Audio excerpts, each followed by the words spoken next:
The clash of power. When Diocletian became emperor in 284, one of his first orders was to split the kingdom in half. He divided it because the empire had grown so big that it wasn't possible to govern all the provinces from the central seat of Rome. The Western Empire was governed from Byzantium, and the Eastern Empire was governed from Rome. When the unifying force of Rome disappeared after it collapsed, Germanic tribes divided Western Europe into smaller kingdoms. Western Europe went into a stage of political, social, and economic decline. Each tribe had its own king, making it harder to unify them all. Charlemagne became king of the Franks, a Germanic tribe. It was the strongest kingdom in Western Europe, and they embarked on a mission to unite all Germanic peoples and convert everyone to Christianity.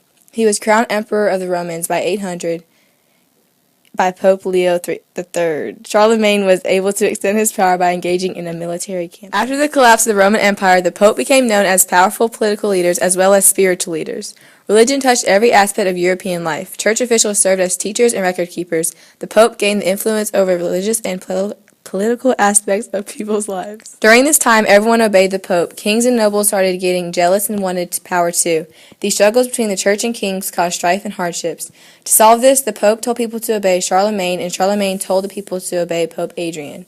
When Pope Leo III was elected Pope, he tried to give all the power back to the church, but this didn't go well, and he decided that the king would run the secular part of people's lives while the Pope ran the spiritual part. After Charlemagne's death, his son, Louis the Pious, became emperor.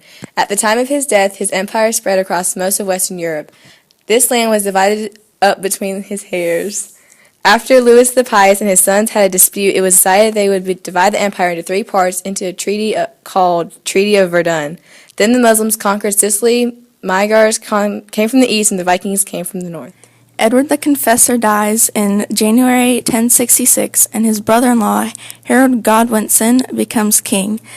William, Duke of Normandy, was angry because earlier Edward had made him his successor. Harold's brother Tostig and Harald Hardrada, King of Norway, invade northern England in September 1066. England fights them off in the Battle of Stamford Bridge, but leaves their army weak and low of supplies. William uses this time to invade southern England and defeats Harold in the Battle of Hastings. William eventually conquers London and becomes King William I of England. Feudalism began in England in the 11th century with King William I.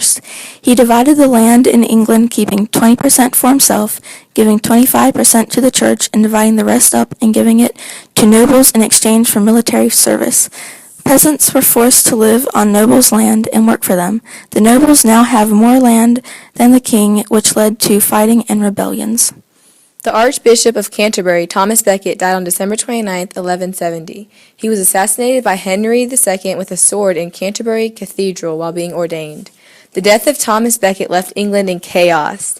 In 1215, England's King John was facing a rebellion by powerful barons due to failed foreign policies and heavy taxes. He wrote the Magna Carta or Great Charter that would put him and all of England's future rulers within a rule of law. When Henry IV's father, Henry III, died in 1056, 6-year-old Henry IV became King of Germany, and his mother, Agnes of Poitou, served as regent. He later became the Holy Roman Emperor in 1084. Henry IV and Pope Gregory VII fought for many years in what is now known as the Investor Controversy. The Investor Controversy was a big issue in the 11th and 12th centuries on whether a king or a pope should appoint church officials. Crusades were a series of holy wars called by popes with the promise of indulgence for those who fought in them, and directed against external and internal enemies of Christendom, for the recovery of Christian property or in defense of the church or Christian people. Nobles sold their land to go fight, which reduced their power and enabled kings to rebuild stronger central governments. The Black Death killed 50 million people in the 14th century, or 60% of Europe's entire population. After the plague, power shifted from nobles to common people because workers who remained could demand pay and more rights. There were multiple 100-year wars, and they lasted for hundreds of years each. Kings originally called parliaments to explain their policies and ask for money. The idea of limited government arose, challenging the traditional notion at the time that rulers were all-powerful.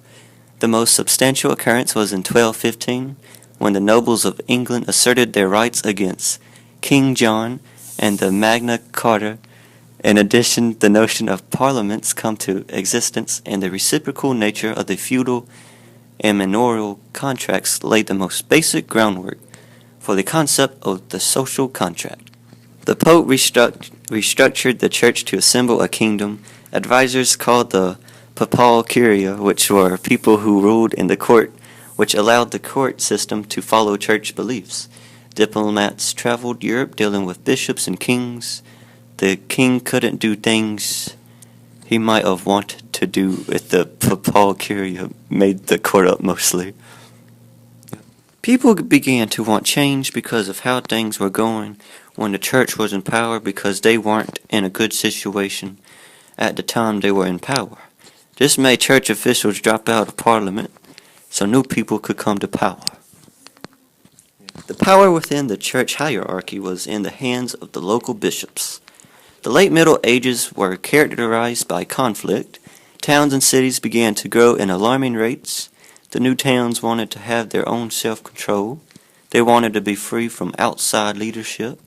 One result of the struggle was the intensification of political and social thinking.